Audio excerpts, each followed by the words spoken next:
اعوذ باللہ من الشیطان الرجیم بسم اللہ الرحمن الرحیم۔ مصر کے دروازے۔ برادران یوسف ابھی مصر میں داخل نہیں ہوئے ہیں بلکہ بیروان شہر 1 میل کا فاصلہ کنعانی راستہ کی رات ایسی عظیم محل مسافرین میں مقیم ہے جو برسوں سے آج ہی کے لیے بنایا گیا تھا اور لاکھوں روپے اس پر محض اس لیے دربار مصر سے خرچ ہو رہا تھا کہ پیارے کنعانی لوگ آئیں گے۔ چنانچہ رات کی رات وہ لوگ وہاں اترے ہوئے ہیں اور یہاں دربار مصر میں وہ تیاریاں ہو رہی ہیں کہ آج تک نہیں ہوئی تھی اور ایسی ذیشان تیاریاں کسی نے خواب میں بھی نہیں دیکھی تھی۔ صبح کو فرمان جاری ہوا کہ کنعانی لوگ دربار مصر میں پیش کیے جائیں۔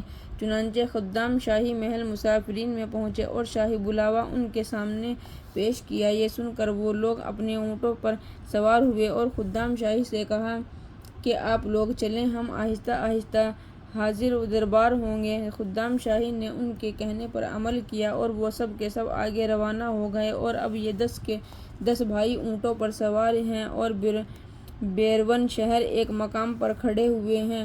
یہ مشورہ کر رہے ہیں اور آپس میں یہ کہہ رہے ہیں کہ اے برادران والد، بزرگوار کی وصیت کے مطابق دو بھائی مل کر ایک دروازے سے داخل ہوں۔ چنانچہ کنعانی لوگ یہ باتیں کر ہی رہے تھے کہ اتنے میں شمعون بھی یہاں آ پہنچا، جسے دیکھ کر بنیامین اور تمام بھائی بے حد مسرور ہوئے اور اس سے مصر کی مزید تیاریاں معلوم کر کے بہت شاد ہوئے۔ اور اب حسب نصیحت جناب یعقوب علیہ السلام دو بھائی الگ الگ دروازوں سے داخل ہونے کے لیے روانہ ہو گئے اور سویں شمعون کے آتے ہی 11ویں سوتیلے بنیامین کو بالکل بھول گئے اور شہر پناہ کی قریب آ کر 5 دروازوں سے 10 بھائی داخل ہو گئے اور 11ویں بنیامین کا مطلق خیال نہ کیا۔ چنانچہ وہ محض اجنبی مسافرتاً تنہا مصر کے دروازے پر آ کھڑے ہوئے اور اب حیران ہیں کہ کدھر جائیں اور کس سے پوچھیں۔ ہر چند راہگیر سے دریافت کرتے ہیں کہ دربار شاہی کا راستہ کدھر ہے تو کوئی بنیامین کی زبان نہیں سمجھتا۔ اتنے شہر کے لوگ غیر زبان کچھ پتہ نہیں چلتا کس سے پوچھیں اور کس کی طرف جائیں۔ آخر پیارے بنیامین میں نہایت پریشان ہو کر وہیں کھڑے ہو گئے اور آپ کی آنکھوں میں آنسو بھر آئے، جس سے حضور رب العزت کا دریائے رحمت جوش میں آیا اور اسی وقت حضرت جبرائیل کو حکم ہوا کہ ہمارے بندے بنیامین کی حیرانی یوسف سے جا کر جلدی بیان کرو۔ چنانچہ اسی وقت حضرت جبرائیل علیہ السلام بادشاہ مصر حضرت یوسف علیہ السلام کے پاس پہنچے اور کہا، بھائی کی رہبری۔ جناب یوسف علیہ السلام اپنے پیارے بھائی بنیامین کے بے کسی دیر پریشان معلوم کر کے رو دیے اور اسی وقت اپنا لباس فاخرہ اتار کر غریبانہ اور مسافرانہ لباس پہنا اور چہرے پر نقاب ڈال کر اسی وقت ایک اونٹ پر سوار ہوئے اور سیدھے شامی دروازے کی طرف محض تنہا روانہ ہو گئے۔ وہاں جا کر کیا دیکھتے ہیں کہ اپنا ماں جایا بھائی، والدہ مرحوم راحیل کی نشانی پیارا بنیامین شامی دروازے پر اپنا اونٹ روکے کھڑا ہے اور حیران و پریشان ایک کو دیکھتا ہے اور ایک سے دربار شاہی کا پتہ پوچھتا ہے، مگر اجنبی زبان ہونے کے سبب کوئی اس کو کچھ جواب نہیں دیتا، جس سے اس کے آنسو جاری ہیں اور وہ سخت پریشان ہیں۔ حضرت یوسف علیہ السلام نے پیارے بھائی کو 32 سال کے بعد دیکھ کر نقاب کے اندر ہی اندر بہت روئے اور اسی حالت میں آپ اپنا دل تھام کر جلدی سے بنیامین کے پاس پہنچے اور سواری سے سواری ملا کر السلام علیکم کہا۔ بنیامین نے منہ چوکا ہو کر ایک نقاب پوش ستر سوار مسافر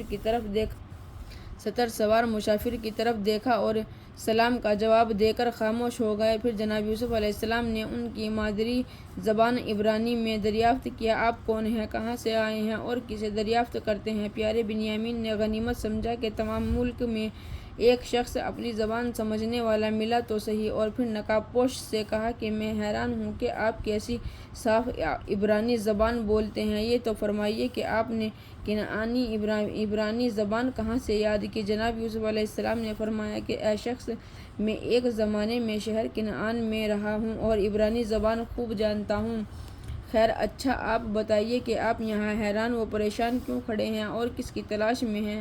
بنیامین نے مختصر اپنی حالت زار کا خاکہ کھینچا اور زاروں قطار روتے ہوئے کہا، جناب یوسف علیہ السلام پیارے بنیامین سے یہ جگر خراش داستان سن رہے ہیں اور بے حد رو رہے ہیں، یہاں تک کہ روتے روتے آپ کی ہچکی بند گئی ہے، مگر چونکہ نقاب پوش ہیں اس لیے بنیامین کو آپ کا رونا زیادہ تر معلوم نہیں ہوا اور یہ راز پوشیدہ رہا۔ پھر حضرت یوسف علیہ السلام نے اپنے آپ کو سنبھالا اور غم فرقت کو ضبط کر کے بنیامین کی طرف مخاطب ہوئے اور ان کی غم گشتگی اور حیرانی سے متاثر ہو کر 1000 روپے کی تجاری کا ایک لال بے بہا اپنے بازو سے کھولا اور بنیامین کو دیا۔ بنیامین نے اس لال بے بہا کو اپنے ہاتھ میں لے کر کہا کہ میں اس کا کیا کروں؟ یوسف ان کی ناواقفیت اور بھولے پن سے ہنس دیے اور فرمایا کہ یہ بہت کام کی چیز ہے، اسے اپنے بازو پر باندھ لینا، مگر دیکھنا کسی سے اس کا ذکر نہ کرنا۔ اس کے بعد حضرت یوسف علیہ السلام نے فرمایا کہ اچھا